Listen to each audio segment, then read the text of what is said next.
Hello everyone, my name is Mia and I am a youth ambassador with the company Attentive. I'm here with two other youth ambassadors, which is Lorrel and Che, and we are being coached into chess by Montell, who is a ex-chess master. So that's exciting. I think today we're just going to go through his top tips for this tutorial. So just kind of just how to go about doing it right, I guess, with all the rules. Yeah, I'll hand it over to Montell. Thank you, Mia.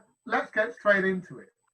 Quite often you will come across a game which is what we call middle game. And let me show you how to identify what's going on in any tactical game. First of all, look for the king, your own king or one king, and then the opponent's king.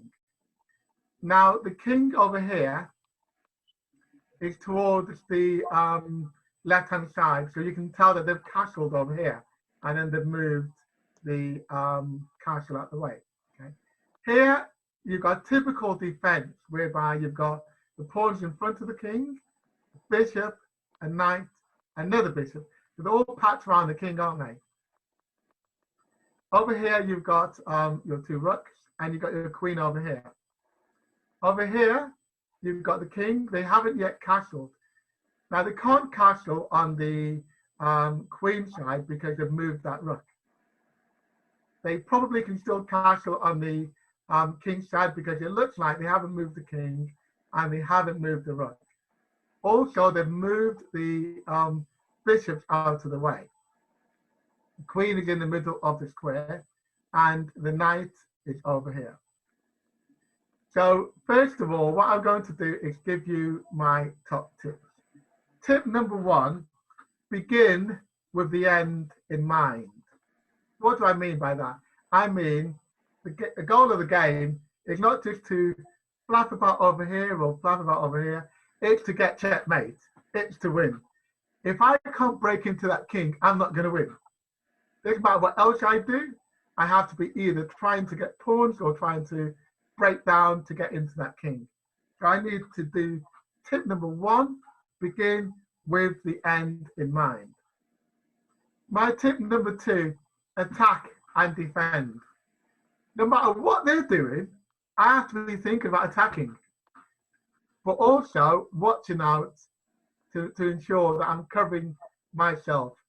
So when you're playing chess, attack and defend. Too many people just defend, defend, defend. If you only defend, you will be beat. The more you defend and only defend, you'll be beaten pretty quickly. My tip number three, think about your options. Now remember that if you're white and you're on the first row, you can move at 2 places. I can move 1, 2, 3, 4, 2 places. There's no en passant, so they can't take me over here, okay? Because they don't have a pawn over here, do they? I can move all the rest of the pawns 1. Now my knight has moved from here to here. It controls quite a good number of squares. It's towards the middle of the game. This bishop can move 1 square here, but it's blocked in by that pawn here. If I moved out that pawn, then it's got more squares to attack over here. My other bishop on the black square can attack up here.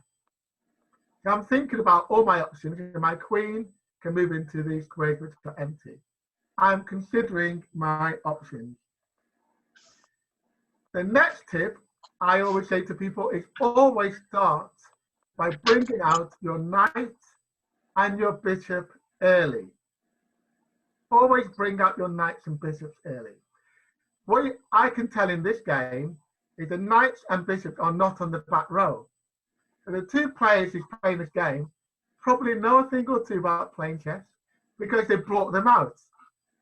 Now, black is probably a bit more stronger than white because what white has done is they've blocked in the white bishop by that pawn in the way.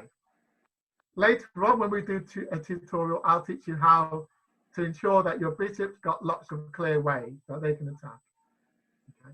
So my next tip is to bring out your knight and your bishops early. My next tip is control the center of the board Now, as you move forward in the game, the center squares are here. These 4 center squares. The center squares are actually controlled here more by white than black, aren't they? You notice that? White squares, like your pawn is attacking that one, that pawn is attacking this one, the knight's attacking that one, queen's attacking this one. Well, they've got a few attacking these squares here, but they've only got, there's only a white pawn in these center squares, and they've got more pawns which are attacking. Now, the reason why you should be controlling the center is it gives you more options. If you're going to win the game, you're going to try to get pieces towards the enemy king, opponent's king. Okay. Now, you can't really do that if you don't control the center of the board. Okay. My next tip is at the start of each game, in your first 5 moves, aim to move 5 different pieces, because you are developing your pieces. It's really important to move 5 different pieces to develop. The next one is watch your opponent. So before you make a move, even if you think it's a really great move, have a double check about what your opponent can do. Okay, you've got an idea about your next move, but watch your opponent. My next tip is look out for what we call a double attack. A double attack is when you are attacking 2 pieces at once. On this particular board, there isn't a double attack, but I will place one up for our next tutorial. The next one is look to make a sacrifice or to entice your opponent into a sacrifice or a trap. In chess, we call them gambits. Later on in these sessions, I'll teach you how we will be doing gambits.